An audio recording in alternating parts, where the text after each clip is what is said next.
Well, good morning and welcome to Zen Fits. Here we are, January 3rd. Who would have thought the new year was going to turn out like, what a jack in the box. Like what? Suddenly we're all ready for the conflict between Pelosi and McConnell in the Senate, in the impeachment. And then you have the coming conflict between the contenders for the Democratic nomination. These were all political, but suddenly now all these are on the back burner, and there's a war on the front burner. I mean, potentially very, very hot war. You think Australia's burning up. That could be a metaphor for the desert fire that Trump may have ignited. The title of this talk is, Can the Fury Be Contained? Did you ever watch that movie, The Fury? I loved that movie. I saw it twice, but it was about tank warfare. I think it had, can't forget his name. Whenever you try to think of somebody's name, you can't think of it. But anyway, it was about basically a tank, the fury of the tomcats. Have you ever watched tomcats fight? You know, they're fascinating, particularly if you have a tom and he's got your yard staked out. You watch what happens when another tom comes into that yard. You'll hear him, yow, and the tension grows, yow, and it grows, yow, and it grows until there's a saturation point, and then there's just maybe the flick of a whisker. Boom! They're at each other in a fury. And that fury is very frightening. I experienced it once with a pit bull. My neighbors had, they're gone now, but my neighbors had two Siberian huskies, beautiful huskies, male and female. And they were on a yard leash, or a clothesline leash. So they had a little freedom, but not much. And these two roving pit bulls came through. They had escaped from their cage. And they were just looking for a fight. And they attacked these two huskies. And I was sitting in the living room having my scotch, and my wife hollered, "Come quick!" And so I put down my scotch and went out. And my wife, she had a little baseball bat, like a kid's bat, you know, and I think she had that in her hand. And I saw the neighbors, and there was this pit bull was attacking this female husky, and he was going at her. She was on her back, and he was just going at her gut, you know, like that. So I grabbed the bat, and the other pit bull was kind of like, my wife had a stick. It was kind of like held. It was kind of like stood out, and the male husky couldn't. The male Siberian couldn't come to and help his mate, and so this pit bull was just tearing her up. So I went over with the bat. And I don't know why I did this. I mean, you just do stuff. You know, I did it. And I was standing over that pit bull, and I was hitting it with all of my might. Smash, you know, and it was like hitting a log. It didn't faze the fury of this pit bull. The fury, it's unbelievable to be that close to that fury, that released fury. And I couldn't, and finally, after about 3 or 4 minutes, it must have been an eternity of just trying to kill this, beat the shit out of this dog. It finally just broke loose and stood away and looked at us. And my wife had called the police, and when the cops came, the dogs had wandered off. But it was just totally unfazed. But I remember, and I'm sharing with you the being up, you know, you watch a tomcat fight, you watch it from your window. But imagine if you were in that fight.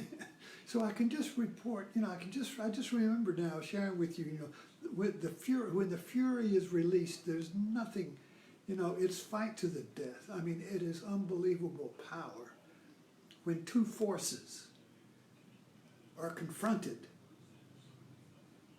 to be the one who commands the two tomcats. You know, who's going to be the Tom of the yard? There can only be one Tom, you see. So they vie. You know, there can only be one when a region or when a country or when a mind, when the one is divided into two, and each one says, I'm the one, no, I'm the one, no, I'm the one, I'm the one, I'm the one, wow, wow, wow, wow, wow, wow, wow. That's civil war, or a religious war, or a tomcat war, if you want to use a metaphor. But the fury, when that, it just takes a saturation. I think that, I forgot what it is in chemistry, but you can create a saturation where a fluid is so saturated that you just have to go knock on it, and boom, it sets off. It all turns to solid, or it sets off a fire or something. So when the tension builds, there's a saturation point, and then it just takes a little thing, and a fury is released. World War One, the fury of World War One, just total destruction. The Battle of the Somme with 25,000 people. I don't know how many were killed in one day. You know, the worst battle in history was just total death, total destruction. Rushing into death. Both armies rushing into death like it's a spiral into the maw of some death. Rushing into death, you see, where they just fold into total destruction, total war. That was Hitler's, Goebbels' last speech to the German people. Total war, yes, they ran, yes, total war. Death is better than this tension. Death is better than the frustration of the tension between the two tomcats. It can't be sustained. At some point, it's like a microphone. Take a mic and stick it up against an amplifier. It goes wow, wow, wow, wow, wow, wow, wow. And at some point, the amplifier will explode. It cannot sustain the energy. This tension of the two toms, it's the Ouroboros of the tail eating the head, or two heads eating each other. When you have a, I take a battery. Where is my battery? Here. This is contained civil war. Positive, negative. Which one is going to be the dominant energy? Is it all going to be positive, or is it all going to be negative? Well, the battery contains the civil war between the polarities, you see. And because it contains it, that energy is creative energy. You can use this to turn your lights on. It's creative energy. Because an idea, the battery, has contained the Civil War. And the energies, instead of destroying each other, the positive destroying the negative destroying the positive, that energy now goes into creative, into a renaissance. Into a renaissance, you see. So when there is this polarity, when there is a single idea that can transcend what contain the polarity, you have a renaissance, a flowering. But if you don't have that single idea, if you don't have that diplomacy, if you don't have that creative idea, if you don't have that